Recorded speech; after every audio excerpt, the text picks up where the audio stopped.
우리가 6월절은 신앙의 시작이에요. 그러니까 6월절은 완성도 있는 결론이 아니라 6월절은 여러분과 제가 신앙생활은 시작입니다. 이스라엘 백성들이 어느 장소로 옮기면 이들이 꼭 진행했던 것 중에 하나가 6월절입니다. 그럼 6월절은 오늘날 우리가 쉽게 이해한다면 무엇을 말하냐면 예수 그리스도를 상징하는 거예요. 그러면 여러분과 제가 오늘날 진짜 6월절 내용이 뭐냐라고 할 때는 예수님과 함께 동행하고 예수님과 함께 같이 있으므로 내가 이 땅의 삶의 시작을 다르게 하겠다. 신앙생활을 내가 이렇게 하겠다 결단하는 게 6월절 언약입니다. 그러니까 오늘 함께 봉독했던 6월절 이 언약의 내용들을 보면 예수님이 우리와 어떻게 함께 하는지, 그 예수님이 무엇을 상징해서 우리에게 주셨는지 그런 의미들이 함축되어 있어요. 6월절 언약을 지금 저희가 시작하는 일들은 뭐냐면 아침에 원복을 선포하는 거예요. 십자가, 부활, 승천. 그러면 여러분들 제가 드린 말씀에 의해서 지금까지 세 줄일기를 쓰는 분들이 오늘 내가 하루 종일 안 좋았던 거, 내 생각의 기억 속에 내 마음의 생각과 감정에 부딪히며 안 좋았던 거, 그걸 썼어요. 그리고 그래도 그 중에 오늘 감사한 걸 찾아보자. 그리고 내일부터는 내가 이런 결단을 해야지. 이런 세 줄일기를 여러분들이 그래도 하시는 분들은 계속 써왔어요. 그런데 이 세 줄일기의 내용을 아침에는 원복이라고 하는 건 하나님께서 우리에게 원래 창조하고자 하나님의 형상과 모양으로 우리를 만든 그 상태예요. 제가 이 얘기를 하는 의도는 성경을 이제 신약의 서신서들을 읽어보면 주시옵소가 아니라 이미 주신 것을 보게 해달라고 우리의 영안을 열어주고 우리의 귀가 열리고, 그래서 이미 삼위일체 하나님이 우리에게 해주신 것이 이미 우리 안에 다 있다. 이게 처음에 아멘이 안 돼요. 근데 사도 바울은 꾸준하게 그 얘기를 계속하는 거예요. 그러면 우리가 아침에 일어나서 하루를 살아가고 하루를 마무리할 때 어떻게 하느냐?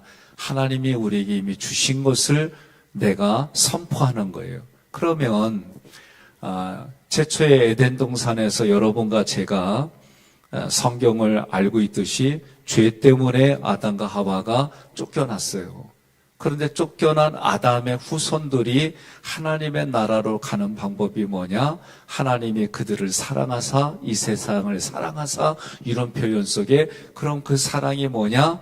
예수를 우리에게 그리스도로 보내주신 거예요. 그러면 그 그리스도가 다시 우리를 하나님의 나라에 하나님 나라를 살고 하나님 나라로 다시 우리를 회복시키는 거예요. 그러면 그렇게 예수가 우리에게 그리스도로 오셔서 해주신 게 무엇이냐? 조금 전에 에덴 동산으로 회복시켜 주신 건데 구체적으로 보니까 십자가, 부활, 승천이에요. 그러면 이게 믿어지는 게 믿음입니다. 그리고 십자가, 부활, 승천이 내게 믿어져요? 그러면 지금부터 내가 하나님 나라를, 예수를 영접한 그 시간부터 내가 하나님 나라를 누리는 거예요. 그리고 여러분과 저는 이 새벽에 또는 신앙생활할 때 그전에는 환경을 바꿔주세요. 나하고 불편한 사람 바꿔주세요. 대부분 이렇게 기도를 했는데 성경을 읽어보니까 그런 환경, 그런 사람을 통해 누구를 만나요? 삼위일체 하나님을 만나는 게 목적이었구나. 이스라엘 백성들이 하나님을 찾기 시작한 게 무엇이냐? 출애굽기에 보니까 고난 때문에 그렇더라. 그런데 이 고난도 자세히 보니까 나에게는 광야예요. 그러니까 하나님의 나를 일방적으로 애굽을 떠나게 그런 고난의 환경을 배열하셨단 말이에요. 그러니까 이스라엘 백성들이 하나님을 향해 찾아서 부르짖는 거예요. 살려달라고, 도와달라고. 그때 하나님은 그들의 상황을 그들의 아픔을, 그들의 고통을 보고 듣고 알고 계시더라. 그리고 누구를 보내요? 모세를 보내요. 모세를 보낼 때에 이스라엘 백성들에게는 준비된 목자 모사를 통해 하나님의 말씀이 임하는 거예요. 그러면 잘 들으세요. 모세는 누구냐? 모세를 보면은 우리 삶에 특별한 은사를 가진 하나님이 직접 불러서 하나님 말씀하시는 그런 사람이에요. 내게 준비된 목자, 그런 분이 있을 수 있어요. 그런데 일반적으로는 여러분, 그 교회에 목회자를 보내서 하나님이 하나님의 말씀의 의도를 깨닫고 알게 해주시고, 그리고 천국을 어떻게 누리는지 내 삶의 상황들을 보고 깨닫고 알게 해서 그 일들을 훈련이라는 이름을 통해, 훈련은 뭐예요? 단순, 반복, 지속적으로 하는 거예요. 여러분 기도하실 때에 저도 그 동의를 해요. 뭐냐? 제 멘토에는 두 분이 계세요. 한 분은 하나님과의 관계 속의 말씀과 기도로 하나님이 직접 말씀해 주세요. 그리고 그 말씀을 통해 사람을 살리는 일을 하시는 서복남 목사님 계세요. 또 한 분은 기록된 말씀을 통해 하나님의 원리를 깨달아 우리들이 성경을 어떻게 봐야 되는지, 그게 구속사예요. 많은 분들이 구속사가 뭐지? 구속사는 다른 거 아니에요. 성경의 창세기부터 요한계시록까지 어디를 봐도 예수 그리스도 피의 역사가 보이는 거예요. 저는 이거를 뭐라고 하느냐? 주어를 바꾸는 겁니다. 주어를 바꾸는 게 뭐예요? 내가 나의 생각이, 나의 감정이 아니라 삼일체 하나님은 어떤 의도로 무엇을 계획하셨을까? 하나님은, 예수님은, 성령님은 나의 이 상황에, 이 고난도 하나님이 주셨다면 이 고난을 통해 하나님을 만나서 하나님이 나에게 계획하는 일들이 무엇일까? 하나님이라면 이 상황에 어떻게 하길 원할까? 이렇게 사고가 바뀌는 거예요. 옆에 분에게 그럽시다. 아멘 안 해도 일은 진짜요, 그러세요.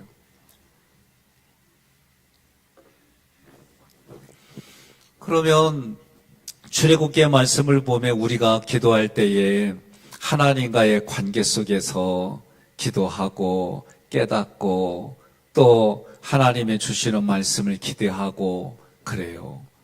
그거 저는 바람직한 모습이에요. 그런데 이것과 아울러서 해야 될 게 뭐냐? 기록된 말씀을 읽는 거예요. 나를 향해서 하나님은 어떤 말씀을 쓰셨나? 기록된 말씀을 보고 듣고 그것이 내 마음판 신비에 기록이 되어져서 깨닫는 거예요. 그런데 이 말씀을 읽고 깨닫는 거는 또 쉽지가 않아요. 왜? 다양한 성경 버전이 있지만 그 시대의 문화 그리고 역사, 시대적인 배경 이런 부분들을 조금 알아야 이해하기 쉬운 부분들도 있는 게 현실이에요.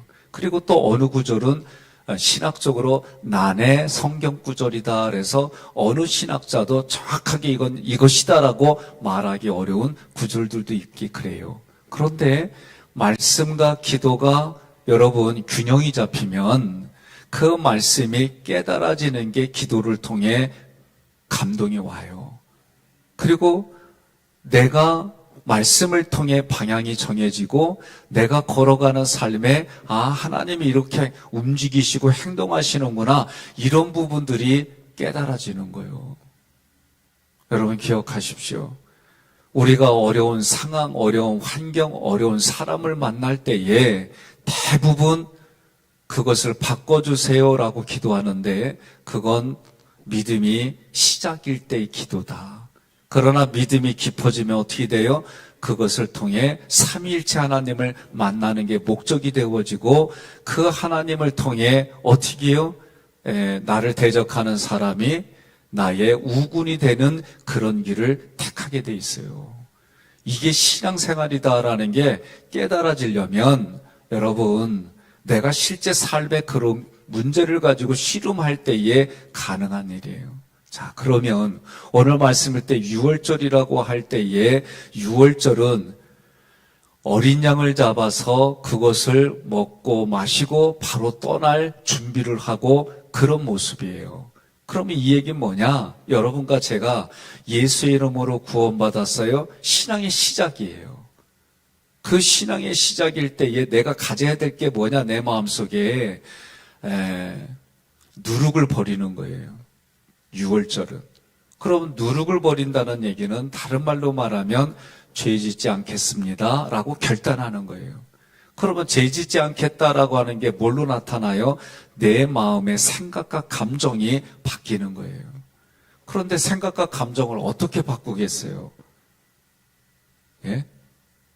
내가 이게 잘못인지도 몰라요. 많은 사람들이 그렇게 하니까 이게 잘못인지를 몰라요. 여기에 문제가 있어요. 그러니 어떻게 해요? 저도 오늘 이 새벽에 하나님 오늘도 십자가 부활 승천의 삶을 살게 해주세요. 일어나면 그냥 이렇게 읊조려요. 그러면 십자가는 뭐예요? 예수 그리스도 보혈의 피가 발라지는 거예요. 제사장들은 어떻게 했어요? 깃볼에 피를 바르고 엄지손가락에 피를 바르고 엄지발가락에 피를 발라서 내가 함부로 듣지 않겠습니다. 예? 구별해서 듣겠습니다. 내가 손으로 아무거나 만지지 않겠습니다. 구별해서 내가 하나님이 기뻐하는 상황, 일들을 내가 손으로 계획하고 만지겠다 말이에요. 발도 마찬가지예요. 하나님이 원하는 자리로 하나님이 기뻐하는 거 하겠다. 이게 어디서 일어나요? 이런 모든 게 내 마음에서 일어나는 거예요. 그럼 내 마음의 생각과 감정을 내가 바꾸지 않으면 어려워요.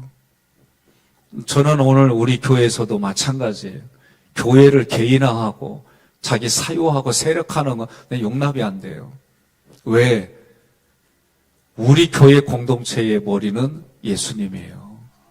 그 예수님을 향해서 예수님께 영광 돌리고 예수님을 위해서 나는 아무것도 아닙니다. 예수님이 죽고 내가 살았다면 6월절이 그런 개념이라면 6월절의 시작의 첫걸음은 내가 죽고 예수님이 사는 삶을 살겠습니다. 이래야 되는 거예요. 내가 아니면 안 되고 나를 세워주지 않으면은 나를 대우해주지 않으면 이런 사고를 가지고 교회를 세력하면 안 돼요.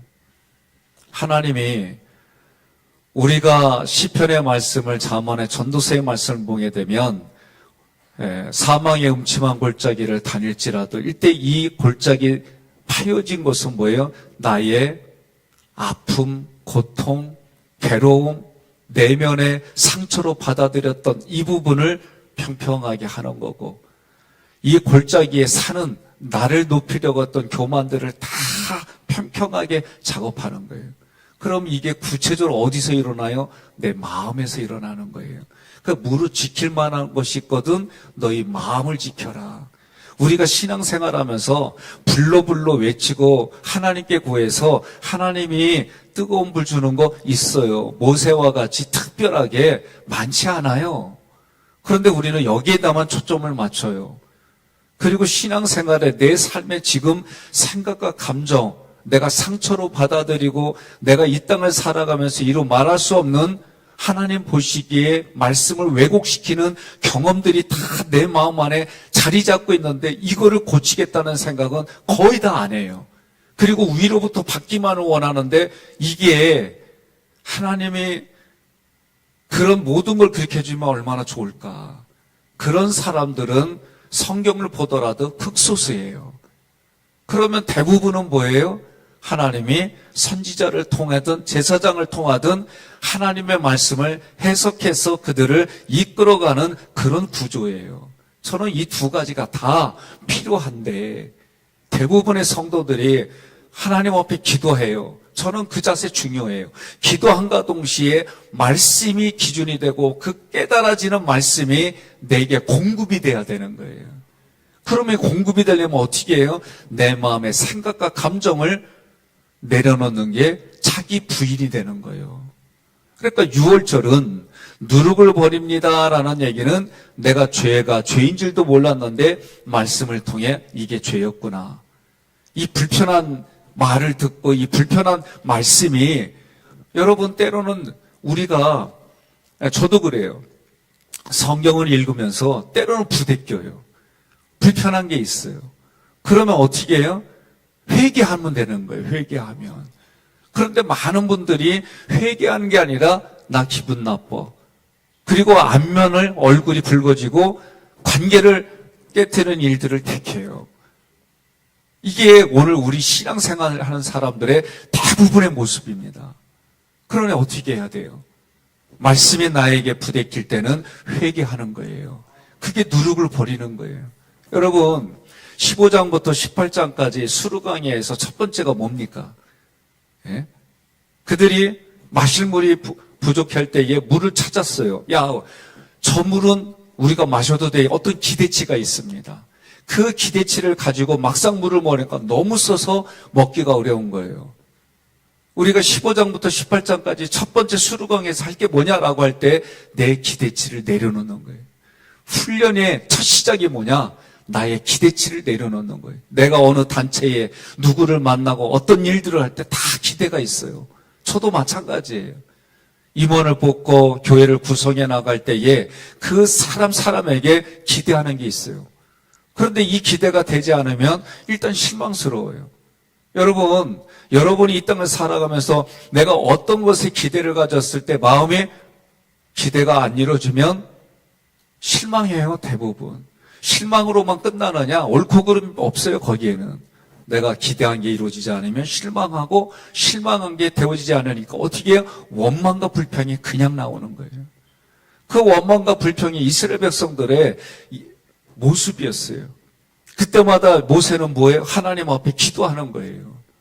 여러분, 저는 기도하는 게 그래서죠. 근데 기도를 하는 내용이 뭐냐라고 할 때 삼위일체 하나님을 만나는 겁니다. 이게 목적이 돼야 돼요. 지금의 내 어려운 상황, 지금의 내 부대끼는 이것만 놓고 기도하면 여러분, 그건 믿음이 연약한 때, 정말 우리가 신앙의 낮은 수준일 때에, 그런데 그 어려운 상황을 통해 내가 하나님 만나기를 원합니다. 하나님의 특별한 이게 안 들어와요. 오로지 나의 기대치, 내가 신앙생활하고 예배드리고 내가 무언가를 하는 모든 것의 기대치, 이걸 내려놓는 게 광야에서의 첫 번째 훈련이에요. 그러니 광야도 출애굽기 구조들을 보면 고난이 있지요. 15장부터 18장까지 두 번째 광야가 있지요. 그리고 민수기 11장까지, 그리고 시내산과 아울러서 민수기 11장까지 여기에 세 번째 광야가 있죠. 여러분, 광야는 안 없어져요. 중요한 건 내가 거기를 떠날 때에 없어지는 거지. 그럼 떠나는 게 뭐냐라고 할 때 내 마음판에 생각과 감정의 누룩을 버리는 게 그래서 중요한 거예요. 그게 누룩인지도 모르는데, 예? 왜 애굽의 문화와 애굽의 경제와 애굽의 사상을 가지고 있었던 이스라엘 백성인데 몇 년 동안, 430여 년 동안, 그러니 조금만 어려워지면 애굽을 생각하고 조금만 어려워지면 뒤돌아가고 싶고 조금만 어려워지면 앞으로 이끌어가는 제사장을 그리고 모세를 돌로 죽이려고 하고, 이게 이스라엘 백성이에요. 그래서 성경은 너희가 연약할 때, 너희가 원수일 때, 너희가 다른 짓 할 때에 하나님은 나를 택하고 예정해서 내가 지금을 하나님 나라 살아갈 수 있게 하셨다. 그때마다 다시 또 6월절 언약을 맺게 해준 게 다시 회개하고 예수님 믿게, 이게 6월절 언약이에요. 저는 우리 교회가 성경의 원리를 가지고 자기의 삶을 시작하고 그 삶의 말씀의 원리를 가지고 6월절 언약, 홍해 언약, 시내산 언약이 무엇인지, 그래서 저녁에 여러분이 잠을 주무실 때는 아침에 원복을 선포했잖아요. 하나님, 오늘도 십자가의 피가 내가 만나는 사람, 만나는 환경에 피가 뿌려져서 원망과 불평을 만들어내는 그 삭새 결과가 죽음이 넘어갈 수 있도록, 그래서 예수의 보혈의 피로 화합이 일어나고 평화가 생기는 현장이 되게, 이게 십자가예요. 부활은 뭐예요? 예수님이 죽고 내가 살아난 것이 십자가라고 한다면 이제는 예수님이 죽음에서 부활하신 것처럼 나도 사람 살리는 일들을 하게 해주세요. 내가 죽고 예수님이 사는 그런 현장을 살아가게 해주세요. 이게 부활의 정신이에요. 승천은 하나님 보좌 우편에 예수님의 보좌가 있고 예수님 보좌 우편에 나의 보좌가 있어요. 그러니 그 일들의 존귀한 자리가 나의 자리가 되게 해달라고 오늘 이런 사건, 이런 상황 속에서 하나님 앞에 점수 따는 일들을 해서 나의 그 자리가 존귀 여기고 예수님이 죽기까지 순종했더니 하나님이 모든 무릎을 예수의 무릎 앞에 꿇게 했던 그런 역사들이 나의 삶의 존귀한 자리로 인도해 주세요. 이게 여러분 아침에 선포하는 거예요. 왜? 너희가 하는 말을 내가 듣고 시행하리라 하신 하나님 때문에 아침마다 여러분들이 그렇게 세 줄의 길을 마음에 쓰고 시작하는 거예요. 그렇게 해보세요. 아니 복 받으라고 하는데도 아멘이 안 나와요? 예? 아침에 일어나면 하나님 오늘 십자가 부활 승천을 선포합니다. 그러면 십자가의 내용은 이렇습니다. 그리고 여러분들이 그렇게 선포하고 저녁에는 내가 그대로 이루어졌는지 자기 마음판을 살펴보는 게 첫 번째가 유월절 언약이에요. 누룩을 버렸는지 오늘도 내 마음속에 있는 누룩이 무엇인지 보여지는 거예요. 그거를 놓고 회개하는 거예요. 그리고 십자가 보혈 안에 오늘 우리 교제가 있었는지 저는 우리 교회에서는 기획위원회 장로님들과 교회를 같이 의논하고 서로 가정을 위해서 기도해주고 또 내 가정에서 피 바른 내 가정에 여러분들 속회가 여러분들 선교회가 그래서 프렌들리 파이어 하지 않는 나는 여호와의 군대입니다. 오늘 우리의 만남 속에 그렇게 하는 거예요. 어떤 무엇을 요청하면 예, 내가 한번 해보지요. 함께 해봅시다. 이게 안 넘어가면 난 아직도 유월절 언약을 지키지 못하는 거예요. 이제 연말이 가깝습니다. 연말 가까우면 제가 늘 보이는 것 중에 하나가 나